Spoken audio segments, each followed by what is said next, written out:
ഈ ഓണം ഊഴത്തോടൊപ്പം ആഘോഷിക്കാൻ വേണ്ടിയാണ് ഞങ്ങളിന്ന് ഇവിടെ വന്നിരിക്കുന്നത്. ഞങ്ങളുടെ സിനിമയായിട്ടുള്ള ഊഴം ഓണം റിലീസാണ്. അപ്പം വളരെ എക്സൈറ്റഡ് ആണ്. അതിനകത്തൊരു പിവറ്റൽ ക്യാരക്ടർ തന്നെയാണ് എനിക്ക് കിട്ടിയിരിക്കുന്നത്. ഒപ്പം തന്നെ മറ്റൊരു പ്രധാന കഥാപാത്രം അവതരിപ്പിക്കുന്ന രസ്നയും എൻ്റെ ഒപ്പം ഉണ്ട്. അപ്പം നമുക്കിന്ന് നമ്മുടെ പടത്തിൽ നമ്മൾ എത്തിപ്പെട്ടതും എങ്ങനെയൊക്കെയായിരുന്നു ഇതിൻ്റെ ഒരു പരിപാടികളെന്ന് നമുക്ക് സംസാരിക്കാം. നീരജിന്റെ ഇത് 3ാമത്തെ മൂവിയാണ് അല്ലേ?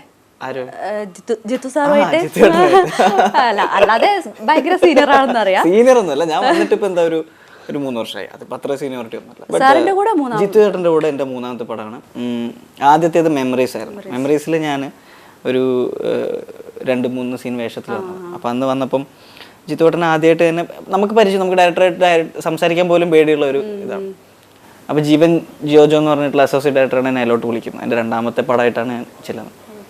ജിത്തു ചേട്ടൻ ഇങ്ങനെ ഫസ്റ്റത്തെ ഒരു ടേക്ക് കഴിഞ്ഞപ്പോൾ നോക്കി, അടുത്ത സീനിൽ എനിക്കൊരു ഡയലോഗ് കൂട്ടി തന്നു. അപ്പോഴാണ് വർക്ക്ഔട്ട് ആയി എന്ന് എനിക്ക് മനസ്സിലായി. അതിനുശേഷം ഒരു സീനും കൂടെ ഉണ്ടായിരുന്നു എനിക്ക്. അങ്ങനെ ആ പടത്തിൽ അപ്പം നമ്മൾ 2 സീൻ അഭിനയിച്ചത്, പക്ഷെ പടം കണ്ടു കഴിഞ്ഞപ്പം വളരെ പ്രോമിനൻ്റ് ആയിട്ടുള്ള സ്ഥലത്തായിരുന്നു പ്ലേസ്മെന്റ്. ആൾക്കാർ ഇങ്ങനെ നോട്ട് ചെയ്തു ജസ്റ്റ്. അപ്പം അത് കഴിഞ്ഞിട്ട് ജിത്തോട്ടം പറഞ്ഞു ഞാനിങ്ങനെ വിളിക്കും എന്ന് പറഞ്ഞു എൻ്റെ അടുത്ത്. പക്ഷെ പിന്നീട് ഞാൻ എപ്പോഴാണ് എന്താ വിളിയെന്ന് നമുക്കറിയില്ല. പിന്നെ എനിക്ക് വരുന്ന വിളി എന്ന് പറഞ്ഞു കഴിഞ്ഞാൽ പ്രൊഡക്ഷൻ കണ്ട ഒരു സിദ്ധു പനിക്കലിൻ്റെയാണ്. അദ്ദേഹം വിളിച്ചിട്ട് പറയുന്നത് ആശീർവാദ് മോഹൻലാൽ ജിത്തു ജോസഫ് ചിത്രത്തിലൊരു 15 ദിവസത്തെ ഡേറ്റ് വേണം. അപ്പം നമ്മൾ എന്ന് പറയുന്നു. അങ്ങനെ ദൃശ്യത്തിലെത്തുന്നു. ദൃശ്യം ഭയങ്കര ഒരു ഓഫറാണ്. കാരണം ലാലേട്ടൻ്റെ കൂടെയുള്ള ആ ഒരു എക്സ്പീരിയൻസ്. അതെ, ലാലേട്ടനൊക്കെ നമ്മൾ ആദ്യമായിട്ട് എങ്ങനെ പരിചയപ്പെടണം എന്നറിയാതെ ഇങ്ങനെ നിൽക്കുന്നു. ലാലേട്ടൻ ഇങ്ങോട്ട് മോനെ ക്യാരക്ടർ ചെയ്യുന്നല്ലേ എനിക്കറിയാം. ലാലേട്ടൻ ഇങ്ങനെ സാറിന് ഇങ്ങനെ അല്ല അത് ജിത്തു പറഞ്ഞു എന്നൊക്കെ പറഞ്ഞാൽ ലാലേട്ടന് ഇത്ര സിമ്പിൾ മനുഷ്യനാണ് അദ്ദേഹം എന്ന് മനസ്സിലാകുന്നു. ജിത്തുവായിട്ട് നമുക്ക് അത്യാവശ്യം സ്പേസ് തരുന്നു. കാരണം ലാലേട്ടനും ഞാനും മാത്രമാണ് അധികം ഫ്രെയിമിൽ എനിക്കുള്ളത്. അപ്പം എങ്ങനെ ഇത് ഒരു ഐസ് ബ്രേക്കിംഗ് എന്ന് പറയുന്നത് അത് ലാൽ സാർ തന്നെയാണ് ബ്രേക്ക് ചെയ്തത്. കാരണം തോളത്ത് കൈയിട്ട് തമാശയൊക്കെ പറഞ്ഞത്. പിന്നെ ജിത്തുവേട്ടനും ഡയലോഗൊക്കെ വളരെ ഇപ്പം എനിക്ക് പറയാൻ ബുദ്ധിമുട്ടുള്ള ഡയലോഗ് അത് നിന്റെ രീതി പറഞ്ഞോടാ എന്നൊക്കെ പറഞ്ഞിട്ട് നമ്മളെ കംഫർട്ടബിൾ അങ്ങനെയാണ് എനിക്ക് ആ പടത്തിൽ കുഴപ്പമില്ലാതെ പെർഫോം ചെയ്യാൻ പറ്റിയത്. അതുവരെയാണ് ദൃശ്യമായിരുന്നു എൻ്റെ കരിയറിൽ ഏറ്റവും വലിയൊരു ബ്രേക്ക്. ഞാൻ എന്നെ തന്നെ ഒരു ആക്ടറായിട്ട് ഐഡന്റിഫൈ ചെയ്യുന്നതും ഇനി അഭിനയം തന്നെയാണ് എൻ്റെ ഒരു പരിപാടി എന്ന് എനിക്കൊരു കോൺഫിഡൻസ് വരുന്ന ആ പടത്തിന് ശേഷം. പിന്നെ ഊഴത്തിലോട്ട് എത്തിയാതെ ഞാൻ പറയാൻ മുമ്പ് എങ്ങനെയാണ് ഊഴത്തിലോട്ട് രസ്ന എത്തിയെന്നുള്ളത് നമുക്കൊന്ന് കേൾക്കാം. എൻ്റെ ഇതുപോലെ ഞാനും ഒരു നല്ലൊരു ഓപ്പണിങ് പ്രതീക്ഷിച്ച് നിൽക്കുന്ന ഒരു സമയമാണ്. അപ്പോൾ എൻ്റെ ഒരു ഫ്രണ്ടാണ് പറഞ്ഞത് ജിത്തു സാർ ഇങ്ങനെ ഒരു മൂവി ചെയ്യുന്നുണ്ട്. അപ്പോൾ അതിനകത്ത് പൃഥ്വിരാജിൻ്റെ രാജേട്ടൻ ചെയ്യുന്ന ക്യാരക്ടറിൻ്റെ സിസ്റ്റർ റോളിലുള്ള ഒരാൾ ഒരു അധികം കാണാത്തൊരു ഫേസ് നോക്കിക്കൊണ്ടിരിക്കുകയാണ്. അപ്പം ഞാൻ ചുമ്മാ ഫോട്ടോ അയച്ചു കൊടുത്തു. അപ്പോൾ ഓഫ്കോഴ്സ് നമ്മൾ ഫോട്ടോ അയക്കുമ്പോൾ ആദ്യം കുറേ മേക്കപ്പ് ഒക്കെ ചെയ്ത് പോർട്ട്ഫോളിയോ എന്നൊക്കെ പറഞ്ഞ സംഭവങ്ങളായിരിക്കുമല്ലോ ഒരുപാട് അയക്കുക. അപ്പം ഞാൻ ആദ്യം കുറേ പോർട്ട്ഫോളിയോസ് അയച്ചു കൊടുത്തു. അത് കഴിഞ്ഞ് പിന്നെ പെട്ടെന്ന് എനിക്കെന്തോ തോന്നി ഒരു വിത്തൗട്ട് മേക്കപ്പ് കൂടെ ഒന്ന് അയക്കാമെന്ന് കരുതി. അങ്ങനെ ഞാൻ ചുമ്മാ വീട്ടിലിരിക്കുമ്പോൾ എടുത്തൊരു സെൽഫി ആയിരുന്നു ഞാൻ. അതുകൂടെ ഞാൻ സാറിന് കൊടുത്തു. കുറേ കഴിഞ്ഞപ്പോഴാണ് സാർ പറഞ്ഞത് ഞാൻ രസ്നയെ സെലക്ട് ചെയ്ത് ആ മേക്കപ്പ് ഒക്കെ പുട്ടിയൊക്കെ അടിച്ചിട്ട് കുറെ ഫോട്ടോസ് ആണല്ലോ അത് കണ്ടിട്ടൊന്നുമല്ല. അതൊന്നുമല്ല, ആ സെൽഫിയാണ്. അതെ ഒരു ഹോംലി ആയിട്ടുള്ള ഒരു ക്യാരക്ടർ ആണല്ലോ ഇതിൽ നമുക്ക് വരുന്നത്. അപ്പൊ ആ ഒരു ഫോട്ടോ ആണ് ഞാൻ ഓക്കെ ഈ കുട്ടിയായിരിക്കണം ഐശ്വര്യ എന്ന് അങ്ങനെ വിചാരിച്ചു. അപ്പൊ ഞാൻ ഈശ്വര. അപ്പൊ ആ സെൽഫിയാണ് എന്നെ ഈ ഊഴത്തിലേക്ക് എത്തിച്ചത്. എനിക്ക് ഓർമ്മയുണ്ട് ഫസ്റ്റ് ടേക്കിന് വരുമ്പം മുടിയൊക്കെ കൂടെ എന്തോ സ്ട്രൈറ്റൻ ചെയ്ത് കെട്ടിയിട്ടൊക്കെ വന്നിട്ട് അപ്പം ജിത്തോട്ടമ്മ കൊച്ചേ നിന്റെ മുടിയും കൂടെ കണ്ടാൽ അത് ഫുള്ള് സ്ട്രൈറ്റൻ ചെയ്ത് അതെ മുടിയും ഇതിനകത്തൊരു നല്ലൊരു എന്നിട്ട് പറഞ്ഞിട്ട് പിന്നെ മാറ്റിയല്ലേ പഴയ പോലെ. അതെ മാറ്റി. എന്നെ എങ്ങനെ അറിയാം ഇതിനകത്ത് ജിത്തോട്ടം വിളിക്കുന്നത്? ഞാൻ ജിത്തോട്ടം വിളിച്ചിട്ട് ജിത്തോട്ടൻ്റെ ഒരു റിലേറ്റീവ് പഠിക്കുന്ന ഒരു കോളേജിൽ ഞങ്ങൾ രണ്ടുപേരും കൂടെ ഒരു കോളേജ് ഫംഗ്ഷന് പോകും. കോട്ടയം വിമൻസ് കോളേജ് BM എന്താണ് കോട്ടയം കോളേജാണ്, വിമൻസ് കോളേജ്. ഒരുപാട് ഇനോഗ്രേഷനും മറ്റുള്ളൊക്കെ എന്താ പറയുക സംഭവങ്ങളൊക്കെ അവിടെ നിന്ന് ആയിരിക്കല്ലേ വരുന്നത്. അതെ. അപ്പോൾ അവിടെ പോകുന്നു. അവിടെ പോകുമ്പം ജിത്തുവേട്ടൻ എന്നെ ഇങ്ങനെ എടാ നിനക്കിപ്പോൾ ഇത്ര മുടിയൊക്കെ ഉണ്ടല്ലേ, താടി കറക്റ്റ്. ഞാൻ നിന്നെ കുറച്ച് മുന്നേ കഴിഞ്ഞ പടത്തിൽ താടി മീശൊന്നും ഇല്ലാതെയാണല്ലോ കണ്ടത്. ഞാൻ പറഞ്ഞപ്പോൾ നീ കറക്റ്റ് എൻ്റെ ക്യാരക്ടറായിട്ടാണ് വന്നിരിക്കുന്നത്. ഞാൻ പറഞ്ഞു ആണോ, എന്നാൽ പിന്നെ നമുക്ക് ക്യാരക്ടർ ചെയ്യാം.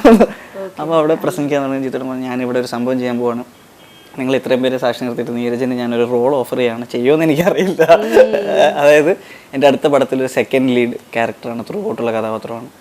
അപ്പം നീരജ് എന്താ പറയുന്നതെന്ന് നോക്കാം. നമ്മൾ മറുപടി പ്രസംഗം തീർച്ചയായും ഞാൻ ഈ ക്യാരക്ടർ ചെയ്യും. കാരണം എനിക്ക് കരിയറിൽ ഏറ്റവും ബ്രേക്ക് തന്നിട്ടുള്ള ഒരാളാണ് ജിത്തുവേട്ടൻ. അതേപോലെ തന്നെ അപ്പോൾ അങ്ങനെ ഒരു പബ്ലിക്കായിട്ട് എത്രയും പേര് സാക്ഷി നിർത്തിയിട്ട് എന്നെ കാസ്റ്റ് ചെയ്യുന്നു. ഭയങ്കര എക്സൈറ്റഡ് ആയി. അതിനുശേഷമാണ് ഞാൻ കഥ കേൾക്കുന്നത്. കഥ എനിക്ക് ജിത്തുവേട്ടൻ ഇരുന്നിട്ട് ഫുൾ സ്റ്റോറി പറഞ്ഞു. അപ്പം ഇത് വളരെ റെസ്പോൺസിബിൾ ആയിട്ടുള്ള വളരെ സീരിയസ് ആയിട്ടുള്ള ക്യാരക്ടറാണ്. ഒരു IT പ്രൊഫഷണലാണ്. IT പ്രൊഫഷൻ എന്ന് പറഞ്ഞു കഴിഞ്ഞാൽ മറ്റേ ഭയങ്കര വൈറ്റ് കോളർ ജോബല്ല. നമ്മൾ ഈ സിസ്റ്റത്തിനൊക്കെ എതിരെ ഞാൻ മറ്റേ എന്താ ബോസിന്റെ കീഴിൽ വർക്ക് ചെയ്യാൻ ഇഷ്ടപ്പെടുന്ന ഒരാളല്ല എന്നൊക്കെ പറഞ്ഞിട്ട് അപ്പൊ ഒരു ഔട്ട്കാസ്റ്റ്, ഒരു റിബൽ സ്റ്റേ, അതാണ് ഈ മുടി ഇങ്ങനെയൊക്കെ ഒരു ഷാബി ആയിട്ട് ഒരു കെയർലെസ് ആയിട്ട്, പക്ഷെ വേറെ രീതിയിൽ എന്റെ ഇന്റലിജൻസ് അപ്ലൈ ചെയ്യണം എന്നൊക്കെ ആഗ്രഹിക്കുന്ന. അപ്പൊ എന്റെ ഒരു ജോബ് ആക്ച്വലി എന്റെ ഇത് കൂടെ ഈ പടത്തിൽ ഒരു പ്രത്യേക സാഹചര്യത്തിൽ ഉപയോഗിക്കുന്നുണ്ടല്ലോ നമ്മള്. അപ്പൊ അങ്ങനെ ഒരു ക്യാരക്ടർ എനിക്ക് തന്നപ്പോൾ തന്നെ എനിക്കിതൊരു ഭയങ്കര എക്സൈറ്റിങ്. കാരണം എനിക്ക് എന്തെങ്കിലും വേറെ രീതിയിൽ ചെയ്യാൻ പറ്റിയ ഒരു ക്യാരക്ടറാണ്. അതിൽ എന്റെ വേറൊരു മുഖം, എന്റെ ഒരു രണ്ടാം മുഴം എന്നൊക്കെ പറയുന്നത് അങ്ങനെ ഒരു ക്യാരക്ടർ. അതിന് പിന്നെ എനിക്ക് തോന്നുന്നു നീരജിന് ഇതിനകത്ത് നീരജ് ഒരു ഭയങ്കര ഡാൻസർ ആണല്ലോ. അപ്പോൾ നീരജ് എന്ന് പറയുമ്പോൾ എല്ലാവരും പ്രത്യേകിച്ച് ഗേൾസ് ഒക്കെ ഇങ്ങനെ നല്ലൊരു ഡാൻസ് അങ്ങനെ ഇങ്ങനെയൊക്കെ ഒരു യോയോ ഒക്കെ പ്രതീക്ഷിച്ച് നിൽക്കുന്നുണ്ടാവല്ലോ. അപ്പോൾ ആ ഗേൾസിനോട് പ്രത്യേകിച്ച് എന്താണ് പറയാനുള്ളത്? ഞാൻ ഡാൻസ് എന്നുള്ള രീതിയിൽ ഐഡന്റിഫൈ ചെയ്യപ്പെട്ടു തുടങ്ങിയത് വടക്കൻ സെൽഫിക്ക് ശേഷമാണ്. അപ്പം കൊറിയോഗ്രാഫി അത് യാദൃശ്യമായിട്ട് സംഭവിച്ചത്. അതെ. പക്ഷെ ഞാൻ ഡാൻസിങ് എനിക്ക് ഭയങ്കര ഇഷ്ടമാണ്. ഞാനത് എൻ്റെ ഒരു പാഷനാണ്. അപ്പം അത് ഞാൻ സിനിമയിൽ ഉപയോഗിക്കാൻ പറ്റുന്നിടത്ത് ഉപയോഗിക്കുക എന്നുള്ളത് മാത്രമേ എൻ്റെ ഒരു ഉദ്ദേശമുള്ളൂ. ഈ ക്യാരക്ടറിന് യാതൊരു രീതിയിൽ ഡാൻസ് ചെയ്യാൻ പറ്റില്ലല്ലോ. അപ്പോൾ അത് പറഞ്ഞപ്പോഴേ ഈ ഭാവിയിൽ ഇങ്ങനെ ഒരു നല്ലൊരു കൊറിയോഗ്രാഫറായിട്ട് ഇനി വരാനുള്ള കാരണം സ്ക്രിപ്റ്റിംഗ് അങ്ങനെ എന്തൊക്കെയോ പരിപാടികളൊക്കെ അല്ലേ? ഉണ്ട്. കൊറിയോഗ്രാഫർ ആവാൻ എന്തായാലും ഈ പറഞ്ഞ പോലെ ഞാൻ കൊറിയോഗ്രാഫി ഒരു മെയിൻ പ്രൊഫഷനായിട്ട് എടുക്കാൻ ഉദ്ദേശിക്കുന്നില്ല. കാരണം അത് അന്ന് ഞങ്ങളുടെ സുഹൃത്തുക്കളുടെ ഒരു പടമായതുകൊണ്ടും അന്ന് പെട്ടെന്ന് ആരും ചെയ്യാനില്ല എന്ന് പറഞ്ഞ് ഞാൻ ഏറ്റെടുത്തതാണ്. കൊറിയോഗ്രാഫി ഇനി ചെയ്യുന്നുണ്ടെങ്കിൽ ചിലപ്പോൾ ഞാൻ തന്നെ ഭാഗമാകുന്ന ഏതും പടത്തിലൊക്കെ ചെറുപ്പം ഒന്ന് ചെയ്തേക്കും എന്നല്ലാതെ കൊറിയോഗ്രാഫി വളരെ സീരിയസ് ആയിട്ട് അപ്രോച്ച് ചെയ്യാൻ ഞാൻ ഉദ്ദേശിക്കുന്നില്ല. പിന്നെ എഴുത്ത് പണ്ടേ ഞാൻ പറഞ്ഞില്ല, ഞാൻ സംവിധാനം ഒക്കെ ആയിട്ട് സിനിമയിൽ സംവിധാന ആഗ്രഹവും ഒക്കെ ആയിട്ട് വന്ന അഭിനയിക്കാൻ ആഗ്രഹമുണ്ട്. പക്ഷെ എഴുത്തും സംവിധാനമൊക്കെ ആയിരുന്നു. ഞാൻ കോളേജിൽ പഠിക്കുമ്പോഴും സ്കൂൾ ഓഫ് ഡ്രാമ പഠിക്കുമ്പോഴൊക്കെ റൈറ്റർ ഡയറക്ടർ എന്നുള്ളൊരു ആസ്പെക്റ്റ് ആയിരുന്നു.